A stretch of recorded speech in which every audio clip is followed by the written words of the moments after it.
Fala pessoas, e aí, tudo certo? Boa tarde para todo mundo, os segundos anos aí do meu coração, e aí, vamos continuar a trabalhar biologia. Vocês sabem que agora é hora de biologia, né?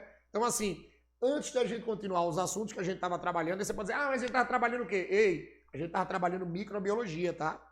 E lembrem que microbiologia é um assunto importante para os vestibulares que vocês vão fazer. Principalmente o danado do vestibular do SSA 2, tá? Lembrem que o SSA 2 vocês não podem esquecer disso, é o principal vestibular que vocês vão fazer. Mas assim, antes da gente continuar falando, a gente sabe que a gente sempre tem uns recados aqui. O primeiro recado é, se você é um segundo anista que está chegando na rede agora e não se inscreveu no canal do EducaPE, ei menino, vai lá no YouTube e bota lá EducaPE.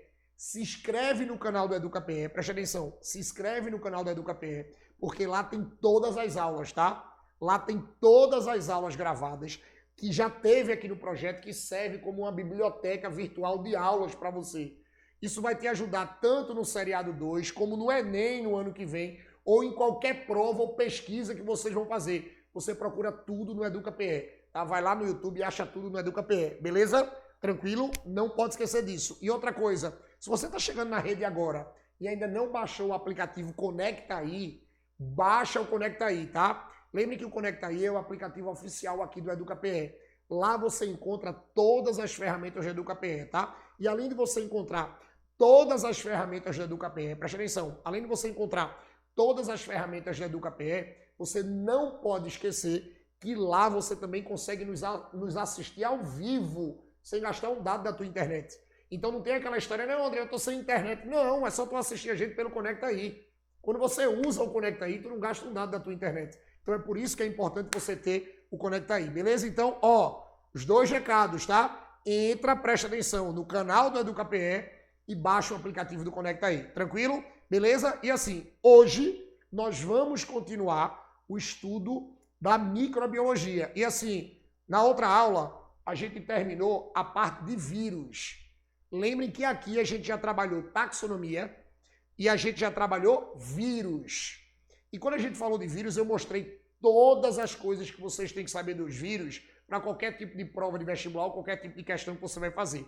Agora, a gente vai começar a trabalhar o reino Monera. Tá? Aí você vai dizer assim, tá, o que é o reino Monera? Olha, o reino Monera é o primeiro reino de ser vivo. Naquele sistema que eu mostrei a vocês aqui na aula de taxonomia, aí quem não assistiu essa aula, vai lá no canal do EducaPE e procura lá a aula que eu falei do sistema dos 5 reinos. Lembrem que o sistema dos 5 reinos, claro, ele não é o sistema mais atual, mas é o sistema usado nas provas dos vestibulares. Por exemplo, vocês que vão fazer SSA 2 esse ano, vocês vão trabalhar com o sistema dos 5 reinos. E o primeiro reino de ser vivo que a gente considera é o reino Monera. Aí você pode dizer assim, tá, e os vírus? Ei, monstro, lembra que eu disse a vocês, vírus não é ser vivo. Vírus não é ser vivo, tá? Como o vírus não é ser vivo, ele não entra na classificação. Lembra que a gente não estudou reino vírus. Não, a gente estudou vírus, porque não tem reino. Reino é exatamente o reino Monera. Aí você vai dizer assim, tá, eu vou ter que saber o que do reino Monera? Olha pra cá. Quando a gente trabalha com o reino Monera, presta atenção. As primeiras coisas que vocês vão ter que saber são as características gerais. Claro, vocês vão ter que saber as características gerais desses caras. Presta atenção. Quando a gente trabalha com essas características gerais, vai ser assim, ó. Olha para mim. Falou do indivíduo Monera, ou citou o indivíduo Monera, olha para cá. A primeira característica, a primeira é que esses caras, ó, eles vão ser seres, presta atenção, unicelulares. Unicelulares. E eles são unicelulares e procariontes. Eles são unicelulares e procariontes, tá? Eles vão ser unicelulares e procariontes. Aí você pode dizer assim, André, como assim? Unicelular e procarionte. Presta atenção. O indivíduo que ele é chamado de unicelular é porque, claro, que esse cara é microscópico, tu não enxerga ele. E sabe por que tu não enxerga ele? Porque esse cara unicelular aqui, ó, significa que ele só tem uma célula, claro. Então, por incrível que pareça, é um ser vivo que só tem uma célula. Ou seja, ele é uma célula. Esse danado desses caras aqui, ele é uma célula. Olha pra mim, só tem uma célula. Agora você vai dizer assim, tá, e o procarionte? Presta atenção. Quando você diz que ele é procarionte, quando você usa esse termo procarionte, ó, é porque esses caras, eles não apresentam, eles não apresentam carioteca. Eles não apresentam carioteca de forma nenhuma. Aí olha para mim agora. Andrei, o que é carioteca? Lembrem que ano passado, quando vocês eram primeiros anistas, quando você usa esse termo carioteca, carioteca é a membrana do núcleo. Aí você pode dizer assim, tá, e para que essa carioteca serve? Porque eu não me lembro lá do primeiro ano. Ei, olha para mim, monstro. Essa membrana nuclear, ela vai separar o conteúdo do citoplasma do conteúdo nuclear. Ou seja, tem coisas que elas vão ficar guardadas só dentro do núcleo. Então, quem organiza o conteúdo nuclear separado do conteúdo citoplasmático é a carioteca. Mas aí o que é que acontece? Preste atenção. O cara é procarionte. Se o cara é procarionte, o cara não tem essa membrana. Aí você pode dizer assim, tá, e se ele não tem essa membrana, é tudo misturado? É exatamente isso, monstro. Veja, se a carioteca organiza tudo, se ele não tem a carioteca, então o que era para estar dentro do núcleo vai ficar misturado no citoplasma. O que era para estar dentro do núcleo vai ficar misturado no citoplasma. A gente não pode esquecer disso. Agora, olhe, cuidado para não sair daqui falando besteira. Não, Andrei disse lá no EducaPE que os moneras são seres que não têm núcleo. Ei, eu não disse isso não. Lembrem que uma célula que não tem núcleo é uma célula anucleada. E uma célula nucleada, ela nem tem núcleo e nem tem material nuclear. Zero. Ela não tem material nuclear. E os seres moneras não. Os seres moneras, eles vão ter conteúdo nuclear. Eles têm material genético. Mas só não está separado do citoplasma. Fica tudo misturado. Mas está ali. Veja, não está separado. Mas está tudo ali. Vocês não podem esquecer disso, tá? Então, cuidado, porque muita gente erra isso aí, tá? Eu sei que é meio um decoreba. Ah, se é procarionte, é um cara que não tem núcleo. Olha, tá errado.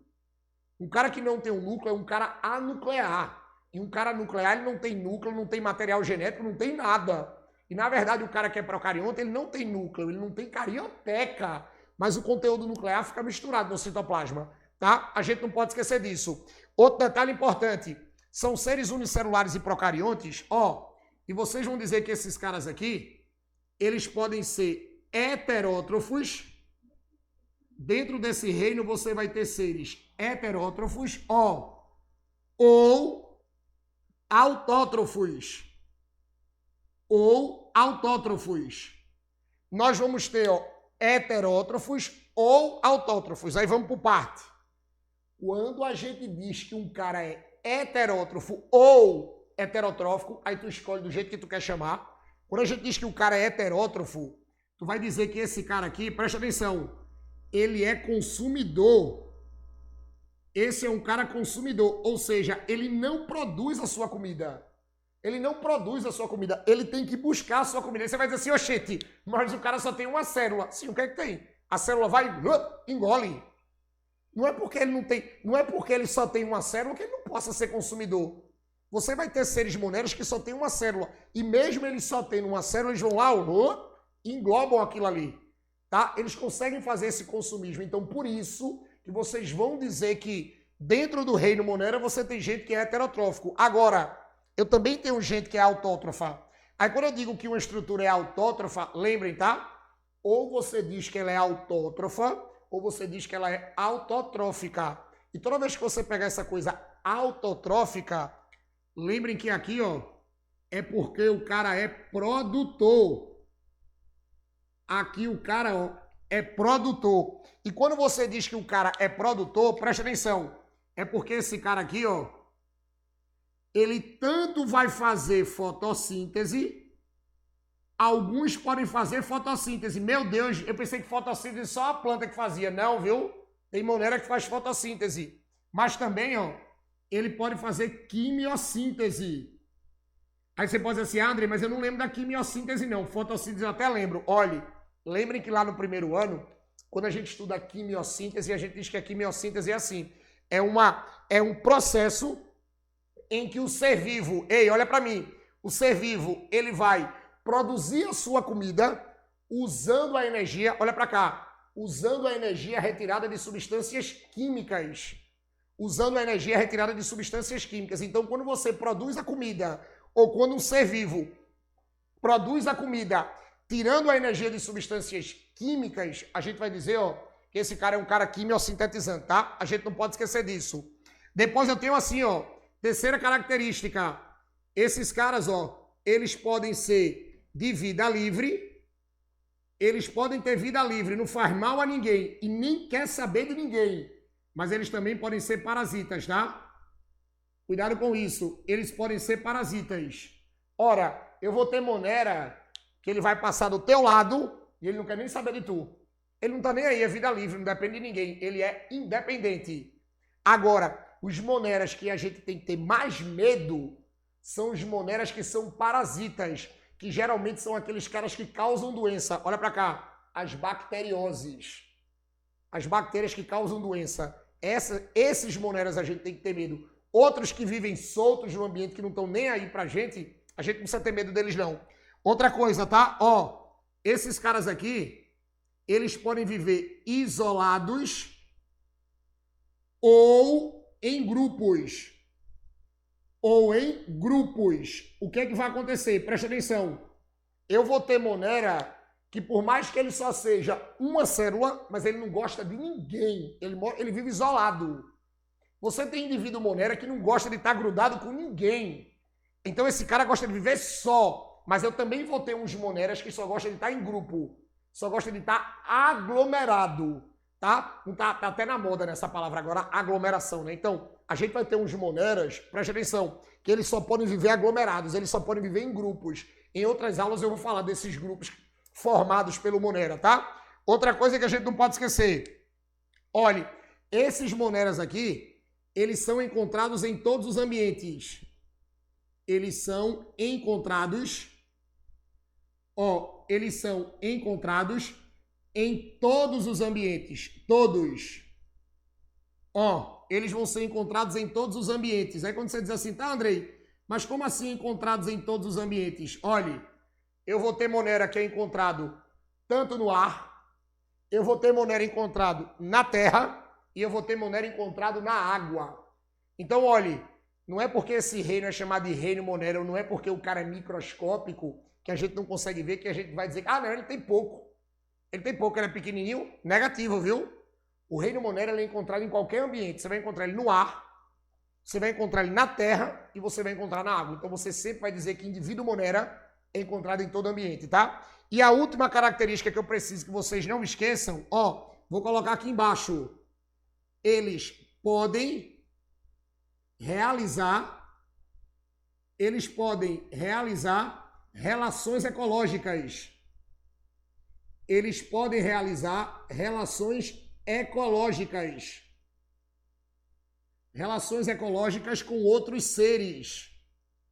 Com outros seres. Aí você pode dizer assim, como assim ele pode realizar relações ecológicas com outros seres? Presta atenção.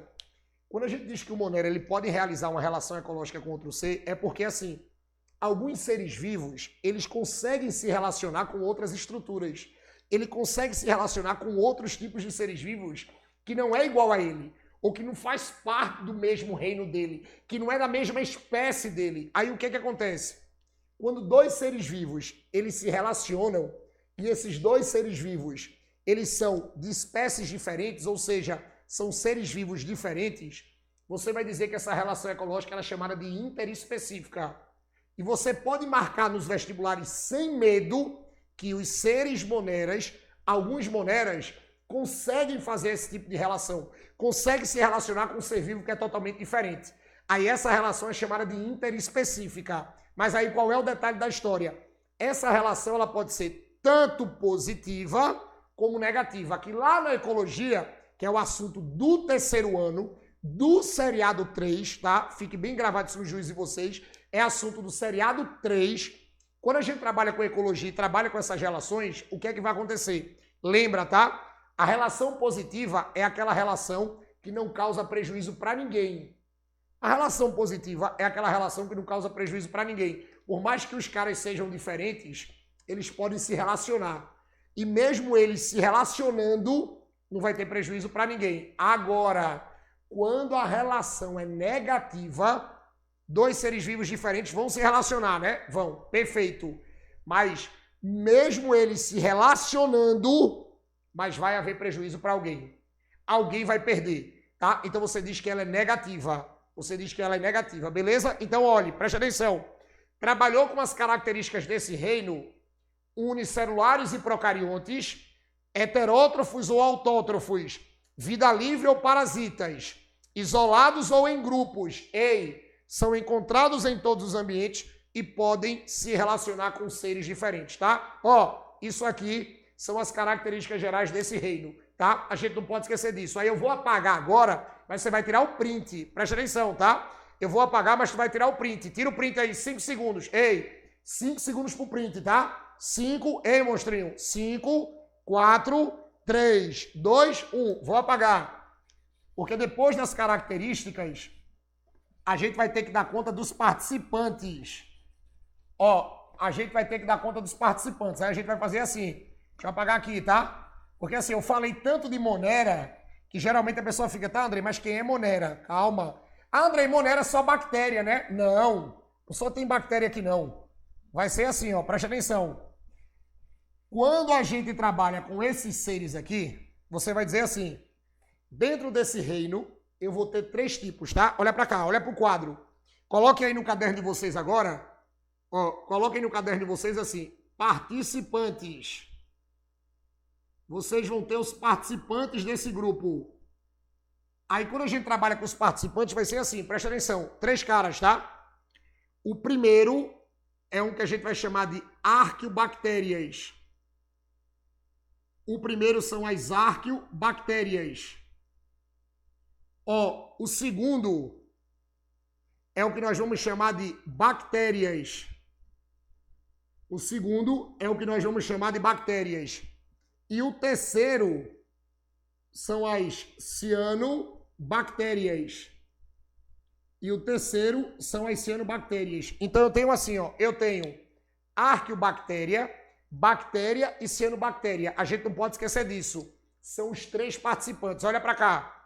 Quando você trabalha com a cianobactéria, só toma cuidado, tá? Ô, Andrei, tem outro nome, né? Tem. Olha, tem gente que chama as cianobactérias de algas azuis. Tem gente que chama elas, ó, de algas azuis. Ô, Andrei, tem outro nome para essas algas azuis? Tem. Antigamente se chamavam, ó, a gente poderia chamar essas bactérias aqui de cianofícias. Cianofícias. Então, vê o que é que vai acontecer. Ó, quando a gente trabalha com esses participantes, eu tenho as arqueobactérias, eu tenho as bactérias e eu tenho as cianobactérias. A gente não pode esquecer disso. Aí as cianobactérias, olha para cá, elas vão ser chamadas de cianobactérias ou algas azuis. Ou cianofícias, beleza? Aí você vai dizer assim, tá, eu vou ter que saber um pouquinho de cada um? Vai ter que saber um pouquinho de cada um. E já vou adiantando, tá? O primeiro que vocês não podem esquecer, que é o que geralmente a galera esquece, são as arqueobactérias. Não pode esquecer das arqueobactérias. Olha para cá. Esse prefixo arqueo aqui nesse ser vivo significa que ele é um ser primitivo. Ó, significa que ele é um ser primitivo, tá? Muita gente diz que a arqueobactéria foi o primeiro ser vivo que habitou a Terra. Tem vários estudos que mostram que as arqueobactérias foram os primeiros seres vivos que chegaram nesse planeta aqui.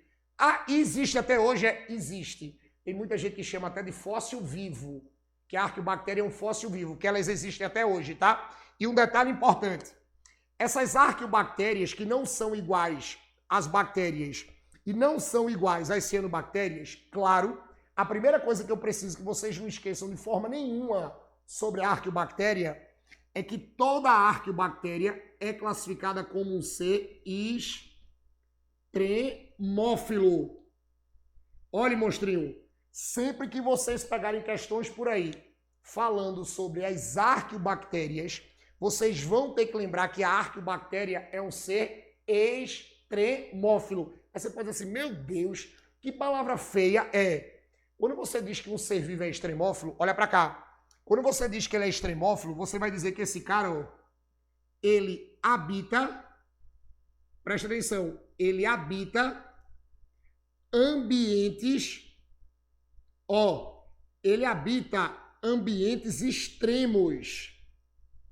nós vamos dizer que esses caras habitam ambientes extremos, ó. Ele habita ou eles habitam ambientes extremos. Aí você pode dizer assim, tá, mas como assim ambientes extremos? Olha, quando eu digo que um ambiente é extremo, é porque aquele ambiente nenhum outro ser vivo consegue sobreviver.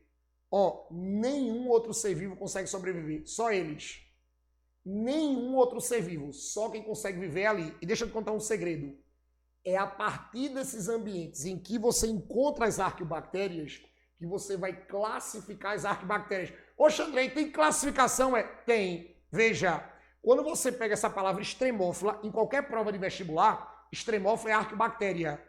Pegou o termo extremófilo, marca arqueobactéria. Não tem jeito. Extremófilo, arqueobactéria, tá? Aí o que é que vai acontecer? Quando você diz que ela é extremófila, é porque ela vive num ambiente extremo. A partir do momento que você vive, que você tem isso aí no ambiente extremo, olha para mim, você vai dizer que essas arqueobactérias, elas podem ser assim, ó. Elas vão ser classificadas como halófilas. Olha para cá, tá? Elas vão ser classificadas como metanogênicas. Elas vão ser classificadas como metanogênicas. E elas vão ser classificadas, ó, como termoacidófilas. Então, olhe, lembrem que ela é extremófila, porque ela vive num ambiente que nenhum outro ser vivo consegue viver. E a partir do tipo, veja, a partir do tipo de ambiente em que você encontra ela, a partir do tipo de ambiente que você encontra ela, você vai classificar ela em 3 grupos. Ó, a danada da arqueobactéria, ela pode ser uma halófila, ela pode ser uma metanogênica e ela pode ser uma termoacidófila. Aí o que é que vai acontecer? A danada da bactéria halófila, quando a gente trabalha com isso, lembrem, a bactéria halófila é uma bactéria, presta atenção, que vai viver em alta salinidade. É uma bactéria que vai viver num ambiente muito salino. Você tem alguns ambientes no planeta Terra que eles têm uma salinidade muito grande. Quando eles têm uma salinidade muito grande, nenhum outro ser vivo consegue viver ali. A danada da arqueobactéria consegue. Sabe qual é um exemplo disso aí? O Mar Morto. Vocês podem perguntar aos professores de geografia de vocês que tem um mar no planeta Terra chamado de Mar Morto. E o mar é chamado de Mar Morto porque a salinidade é muito alta. E essa salinidade ela é muito alta, então nenhum ser vivo consegue viver nessa água, mas uma arqueobactéria consegue. Então por isso que você vai dizer que ela é uma arqueobactéria halófila, porque ela vive em alta salinidade, tá? Depois eu vou ter a metanogênica, vê o nome, metanogênica. Essas bactérias que são chamadas de metanogênicas, presta atenção, elas vão viver em ambientes, e um detalhe, tá? Elas produzem muito metano. As metanogênicas são bactérias que até produzem metano. Aí você pode dizer assim, onde é que eu vou encontrar metanogênicas? Olha, você tem bactéria metanogênica dentro de seres ruminantes. Dentro de animais ruminantes a gente tem.